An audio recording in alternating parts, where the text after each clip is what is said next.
who are the riding in tandem suspects who killed in a broad daylight a son of a former municipal mayor? Is this a murder of mistaken identity? What is the maximum penalty of murder case under the revised Penal Code of the Philippines? Magandang araw po mga kapatid, mga kabagis. I am YouTube vlogger Charlie Pinto and welcome to our vlog and to our episode Alamin ang Karapatan Mo, Issues and Commentaries.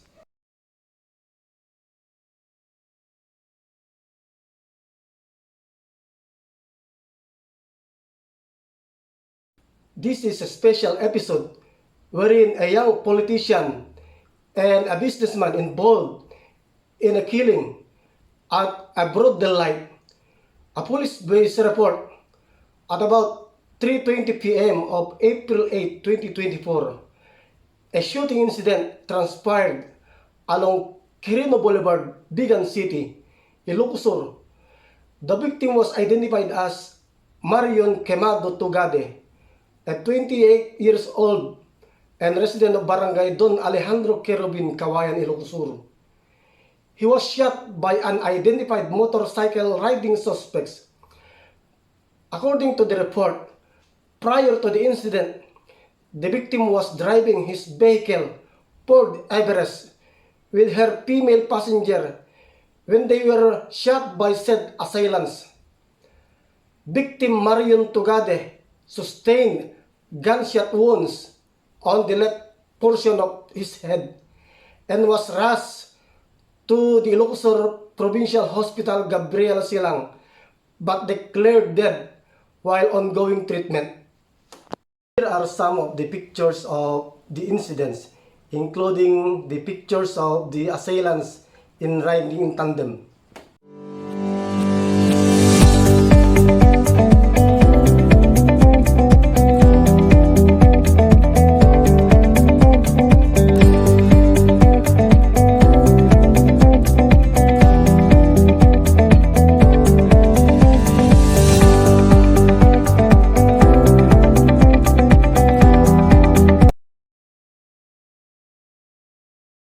For pair YouTube vlogging and media presentation, I went to the office of the Philippine National Police, Bigan City, Ilocos Sur, just to talk an interview, but no one police personnel answered my questions.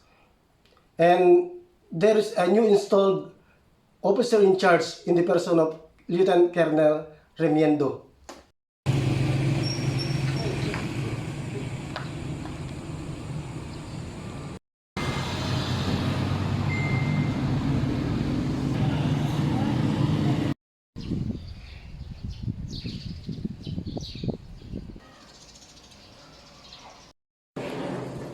Siya si dating Mayor Mario Tugade.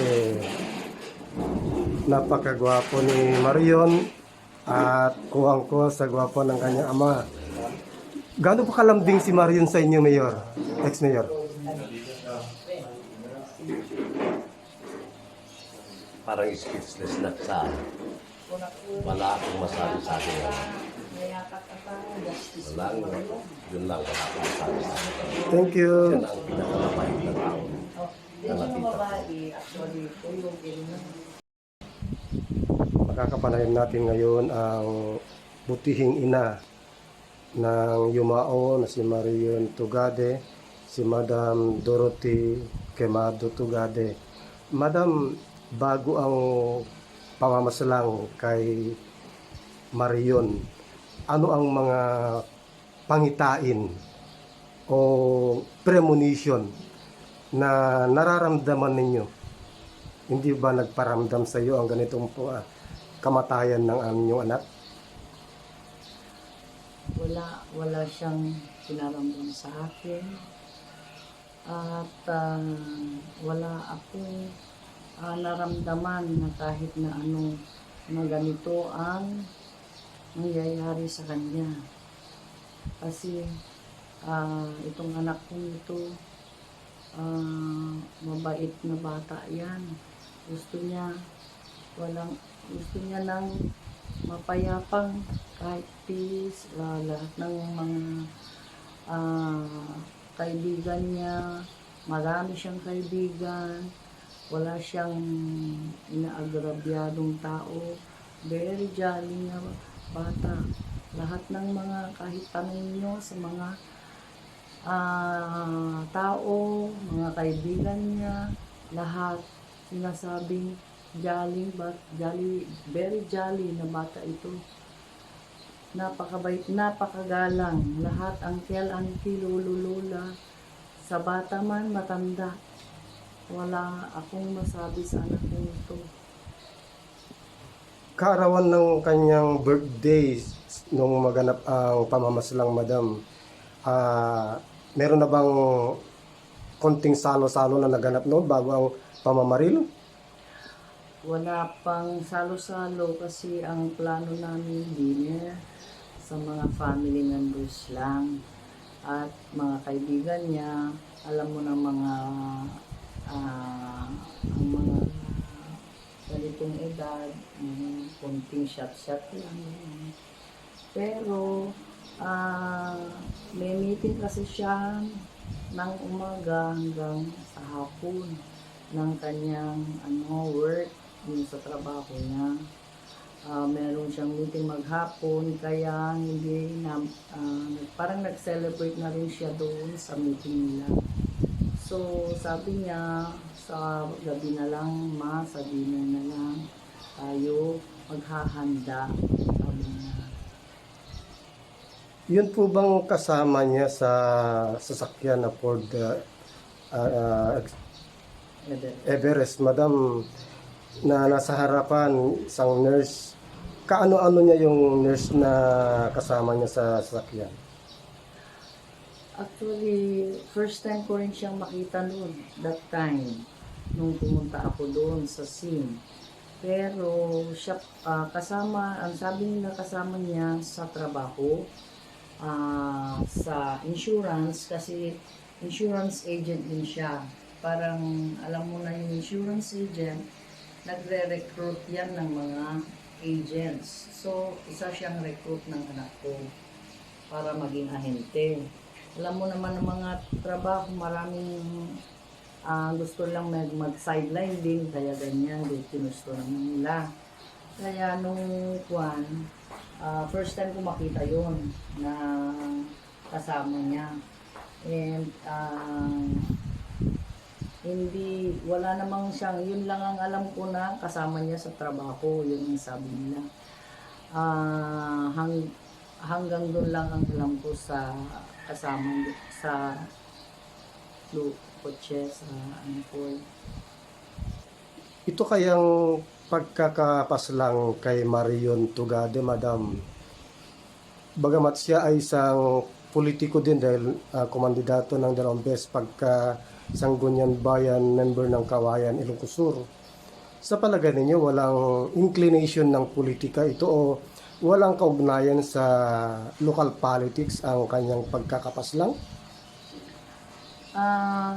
Sa amin, syempre, at mga ibang tao, meron ding mga angles yan eh. Since nasa politika din yung asawa ko at siya, hindi natin maiaalis na isa sa mga angle is politics. And the other angles is about let's say a third party or something. So hindi natin alam kung ano talaga kasi they're investigating nasa proseso pa ng investigasyon ang kaso na ito sa anak ko. Kaya pero hindi maiaalis na mga anggulo ang mga yan sa pagkamatay niya. Hindi natin maiaalis ang mga posibilidad na mga ganyang ang dahilan kasi they are inclined in politics. They are both inclined in politics. Kaya hindi natin Pero hindi natin alam kung ano talaga kasi nasa investigasyon pa. Mahirap naman until the police will come up on a report on the case. Madam, gaano ba kalambing sa inyo si Marion? Malambing ang anak ko yan. Wala akong masabi sa anak ko na yan. Mabait siya. Kahit kanino mo tanungin, mabait na anak yan. Hindi nagbibigay ng gulo, hindi nagbibigay ng problema sa amin ng papa niya.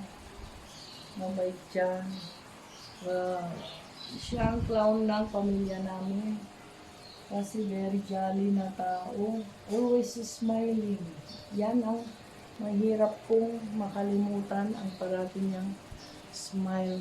Kahit na kanino, naka-smile siya. Kahit na pinagsasabihan namin yan, hindi siya sumasagot. Mabait na bata yan. Pag ganyan ang mga bata, nag-mayor yung asawa ko, nag-vice mayor, na nasa politics, pero minsan, hindi siya nag-abuso ng powers ng papa niya, hindi siya naging basagulero, wala siyang gulo na idinating sa bahay na ito.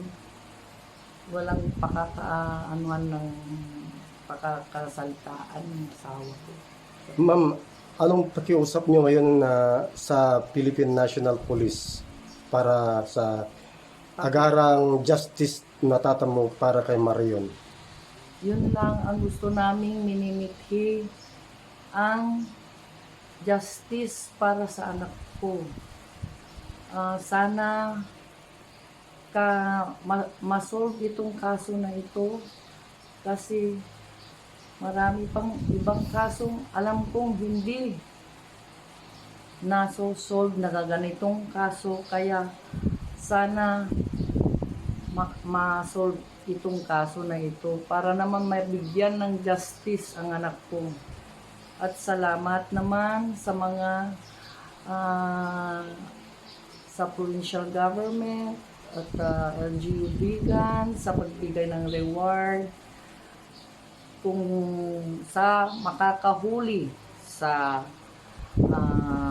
salarin sa walang awang ginawa sa anak ko, sa mga walang halang ng kaluluwa. Sana makonsensya kayo.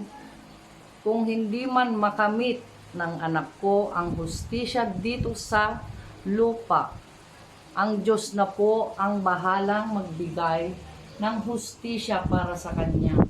Kasi naniniwala ako na ang Diyos lang ang makakabigay ng hustisya. Kung hindi man mabigay dito sa lupa, doon na sa taas siya mananalig. Salamat po. Siya si Marion, nung graduate siya ng Bachelor of Arts in Political Science sa SLU. Yung kanyang kapatid na panganay. Yung kapatid naman niyang pharmacist.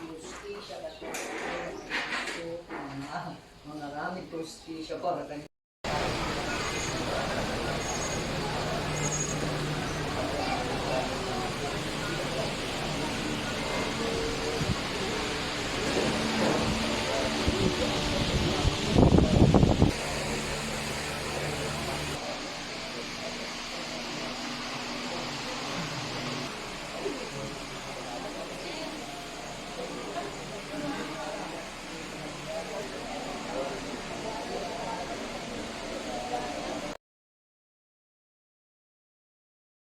Let's go back to the broad daylight killing of Marion Tugade. This is a sign of murder. And what is murder?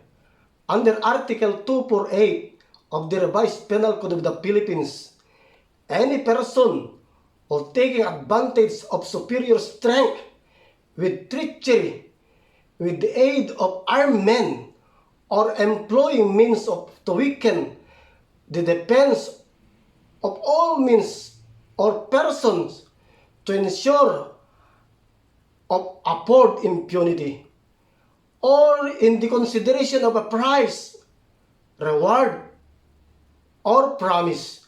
That is murder. Maybe the suspects in that killing were gun for hire suspect, mga halang ang kaluluwa, mga walang puso, walang konsensya. Kinitil nila ang buhay ng isang matayog na pangarap na Marion Tugade. Meron siyang napakagandang pangarap sa buhay para sa kanyang pamilya at sa kanyang itatayong pamilya. Ngunit kinitil dahil lamang sa mga gun for hire o mga bayarang mamamatay taong ito. Magkano ibinayad nila sa inyo? 20,000 bawat isa? 50,000 pesos hanggang 100,000 pesos para kumitil kayo ng isang buhay. Buhay ng isang young politician, young businessman, young insurance agent.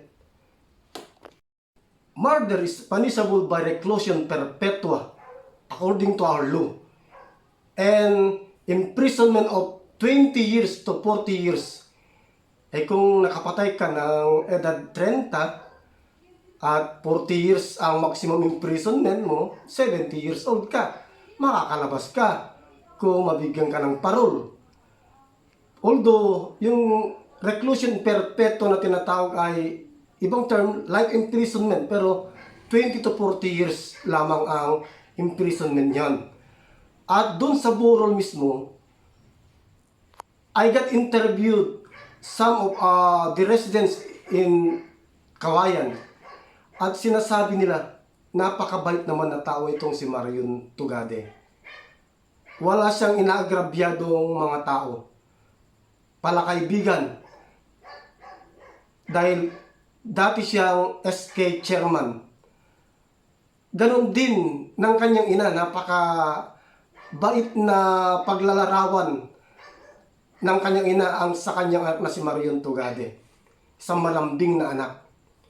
Ngunit dahil sa kung meron man siyang kasalanan na hindi natin alam o meron mang mga nagawang pagkakasala, huwag naman sanang ganun ang hantungan ng kanyang buhay na kinitil at inutang ng unscrupulous killers, ng unscrupulous assailant and gunmen.